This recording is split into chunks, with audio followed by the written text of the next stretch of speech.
más con don Raúl Amaguaña. Ahorita acabamos de mirar una foto suya.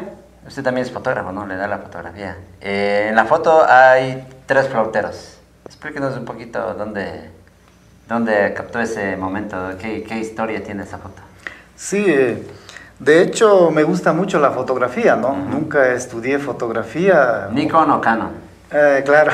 ¿Cuál? ¿Nikon o Canon? ¿Cuál usaba? Canon. Canon, oh, Canon. Okay. Bueno, es un aparato básico que tengo, ¿no? Yeah. Y hago con eso lo que me gusta. Y justamente la fotografía que acabamos de ver corresponde a una ceremonia del Ñavi Maye, en un matrimonio que hubo en la comunidad de San Juan Alto, ¿no? Son 3 flauteros que están entonando la música ritual de esa ocasión del Ñavi Maye. Oh, qué chévere. ¿Y no le hicieron padrino? Bueno, en esa ocasión no, pero sí ha habido algunas ocasiones en que hemos tenido que asumir esas situaciones. No, sí, de veras. Oiga, y una pregunta así, pasando a otro tema. ¿Usted cómo le ve a Otavalo? ¿Aquí vivimos lo que dicen la interculturalidad o nos falta o estamos por ahí, estamos avanzando? ¿Cómo le ve? Bueno, yo pienso de que estamos en un proceso, ¿no? No podemos decir que realmente aquí se practique la interculturalidad, porque de alguna forma aquí en Otavalo hemos vivido indígenas y mestizos, pero hemos vivido de espalda, ¿no? Entonces la idea ahora es vivir de frente, ¿no? Reconociéndonos, respetándonos. Entonces ese debería ser el objetivo principal de construir verdaderamente un Otavalo intercultural, que, vuelvo, repito, estamos en proceso de hacerlo. ¿Cómo le ve eso, la identidad, así más o menos? ¿Qué podríamos hacer para seguir, ¿no?, el proceso, seguir guardando las costumbres que tenemos como algunos otavalos? Bueno, el tema de la identidad es un tema muy importante para nosotros, ¿no? Como dirigentes, como padres de familia. Y esa fue la razón, por ejemplo, desde el Cabildo Quichua de Otavalo, para hacer una campaña de concientización, ¿no? Cuando en esa época veíamos que chicos de 13, 14 años se volaban la trenza sin la autorización de los padres, ¿no? Entonces nosotros debatimos, conversamos esa situación al interior del Cabildo y decidimos dar una disposición a las peluquerías de la ciudad, ¿no? En el sentido de que en el caso de menores de edad se exija el permiso de sus padres, para que de alguna forma el control a sus hijos no se escape de las manos, ¿no? Entonces esa campaña tuvo una buena aceptación, tuvimos la cobertura de medios locales, provinciales, nacionales y hasta medios internacionales. Para finalizar, quería preguntarle algo más acerca de usted, así, de un hobby que usted tiene, el que es de las motos, ¿no? Explíquenme, ¿qué clase de moto tiene usted, a dónde viaja y todo eso? ¿Cómo es su grupo? Sí, bueno, es un hobby, bien lo dijo usted, que empezó desde la adolescencia, ¿no? Yo manejo motocicleta desde la edad de unos 16 años. ¿De veras? Y siempre lo he hecho, ¿no? Entonces... ¿Y si ha tenido algún accidente? Bueno, yo una vez contabilizaba las caídas que he tenido y pasaban de unas 20 caídas aproximadamente, ¿no?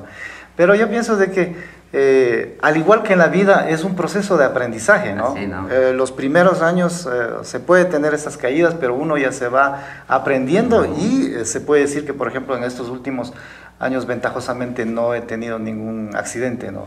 Y eso que nosotros hemos viajado a Perú, Bolivia, norte de Chile. ¿Fue hasta Bolivia, en moto? Sí, nos fuimos hasta La Paz, Bolivia, pasando por Cusco, Machu Picchu, todos esos sitios muy importantes. ¿Cuánto, una semana, tal vez? Estuvimos aproximadamente un mes por esos lados. Wow, sí, va de pasito en pasito. Exacto. ¿Y cómo se llama su motoclub?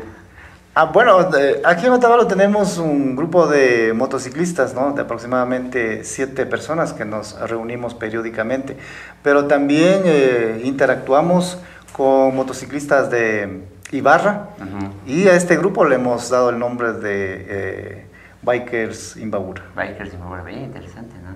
Y si es que yo quisiera hacerme Bikers Imbabura, ¿qué tengo que hacer?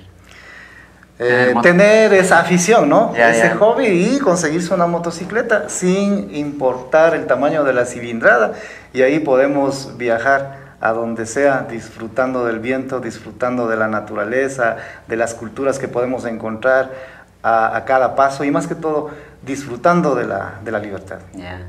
¿Y qué clase de moto tiene usted? En este momento tengo una DR650, es una Suzuki. Es buena moto para viajes largos. Ah, ya, wow, qué chévere. Y me acuerdo que también tiene su chalequito, ¿no? Tiene así el logo. ¿Sí, no? ¿O no? Sí, es, claro, dentro de la jerga motociclística es muy importante esto de identificar a los clubes, ¿no? También tiene sus pantalones de cuero, ¿sí? Que se ponen... Bueno, eso no todavía, No. pero sí tratamos de equiparnos porque esto de las motos es bien peligroso, ¿no? Cualquier accidente puede ser muy grave, entonces hay que equiparse con protectores, Claro, coderas, casco. rodilleras, casco, botas y para el frío, ¿no? O sea, También. ajá, eso es muy Oh, importante. qué chévere. Y bueno, para despedirnos, don Raúl, quisiera invitar tal vez a la gente para que vean su blog en cada viernes, ¿no? Que sale. Sí, bueno, invitarles para que sigan mis artículos de opinión que se publican todos los días viernes en el diario El Norte, ¿no? Y también por el internet, es un blog que se llama opinionquichua.blogspot.com. Qué chévere, así que no se olviden de chequear el blog de don Raúl. Bueno, Pagui Shamush que manda. Yo, Paichani. Un gusto tenerle aquí y le deseamos lo mejor en cualquier proyecto que tenga en el futuro, ¿ya? Gracias. Gracias. Nos vemos hasta Cascaman, Cayacaman.